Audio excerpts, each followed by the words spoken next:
कार्तिक मास के कृष्ण पक्ष की रमा एकादशी का महात्म्य। युधिष्ठिर ने पूछा, जनार्दन, मुझ पर आपका स्नेह है, अतः कृपा करके बताइए कि कार्तिक के कृष्ण पक्ष में कौन सी एकादशी होती है। भगवान श्री कृष्ण बोले, राजन, कार्तिक के कृष्ण पक्ष में रमा नाम की विख्यात और परम कल्याणमयी एकादशी होती है। ये परम उत्तम है और बड़े बड़े पापों को हरने वाली है। पूर्व काल में मुचुकुंद नाम से विख्यात एक राजा हो चुके हैं, जो भगवान श्री विष्णु के भक्त और सत्य प्रतिज्ञ थे। अपने राज्य पर निष्कंटक शासन करने वाले उन राजा के यहाँ नदियों में श्रेष्ठ चंद्रभागा कन्या के रूप में उत्पन्न हुई। राजा ने चंद्रसेन कुमार शोभन के साथ उसका विवाह कर दिया। एक बार शोभन दशमी के दिन अपने ससुर के घर आए और उसी दिन समूचे नगर में पूर्ववत ढिंढोरा पिटवाया गया कि एकादशी के दिन कोई भी भोजन न करे। इसे सुनकर शोभन ने अपनी प्यारी पत्नी चंद्रभागा से कहा, प्रिये, अब मुझे इस समय क्या करना चाहिए, इसकी शिक्षा दो। चंद्रभागा बोली, प्रभु, मेरे पिता के घर पर एकादशी के दिन मनुष्य तो क्या, कोई पालतू पशु आदि भी भोजन नहीं कर सकते।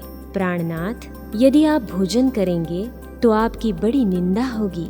इस प्रकार मन में विचार करके अपने चित्त को दृढ़ कीजिए। शोभन ने कहा, प्रिय, तुम्हारा कहना सत्य है, मैं भी उपवास करूंगा। दैव का जैसा विधान है वैसा ही होगा।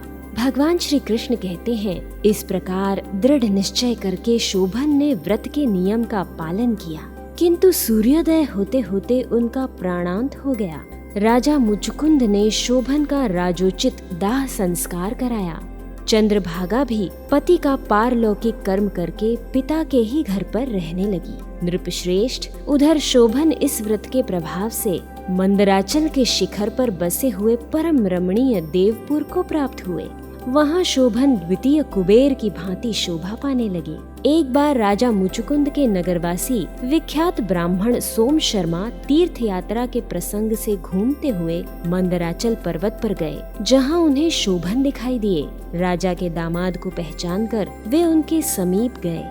शोभन भी उस समय द्विजश्रेष्ठ सोम शर्मा को आया हुआ देखकर शीघ्र ही आसन से उठ खड़े हुए और उन्हें प्रणाम किया। फिर क्रमशः अपने श्वसुर राजा मुचुकुंद, प्रिय पत्नी चंद्रभागा तथा समस्त नगर का कुशल क्षेम पूछा। सोम शर्मा ने कहा, राजन, वहाँ सब कुशल है। आश्चर्य है, ऐसा सुंदर और विचित्र नगर तो कहीं किसी ने भी नहीं देखा होगा। बताओ तो सही, आपको इस नगर की प्राप्ति कैसे हुई? शोभन बोले, द्विजेंद्र, कार्तिक के कृष्ण पक्ष में जो रमा नाम की एकादशी होती है, उसी का व्रत करने से मुझे ऐसे नगर की प्राप्ति हुई है। ब्रह्मन, मैंने श्रद्धाहीन होकर इस उत्तम व्रत का अनुष्ठान किया था, इसलिए मैं ऐसा मानता हूँ कि ये नगर स्थायी नहीं है। आप मुचुकुंद की सुंदरी कन्या चंद्रभागा से ये सारा वृत्तांत कहिएगा। शोभन की बात सुनकर ब्राह्मण मुचुकुंदपुर में गए और वहाँ चंद्रभागा के सामने उन्होंने सारा वृत्तांत कह सुनाया। सोम शर्मा बोले, शुभे, मैंने तुम्हारे पति को प्रत्यक्ष देखा। इंद्रपुरी के समान उनके दुर्धर्ष नगर का भी अवलोकन किया, किंतु वो नगर अस्थिर है, तुम उसको स्थिर बनाओ। चंद्रभागा ने कहा, ब्रह्मर्षि, मेरे मन में पति के दर्शन की लालसा लगी हुई है, आप मुझे वहाँ ले चलिए। मैं अपने व्रत के पुण्य से उस नगर को स्थिर बनाऊंगी।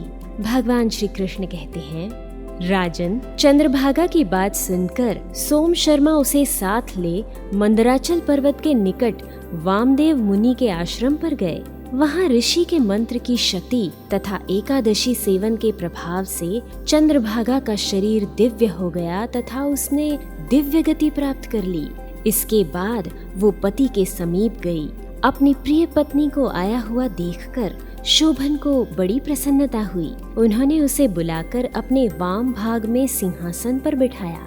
तदनंतर चंद्रभागा ने अपने प्रियतम से ये प्रिय वचन कहा, नाथ, मैं हित की बात कहती हूँ, सुनिए। जब मैं 8 वर्ष से अधिक उम्र की हो गई, तब से लेकर आज तक मेरे द्वारा किए हुए एकादशी व्रत से जो पुण्य संचित हुआ है, उसके प्रभाव से ये नगर कल्प के अंत तक स्थिर रहेगा तथा सब प्रकार के मनोवांछित वैभव से समृद्धिशाली रहेगा।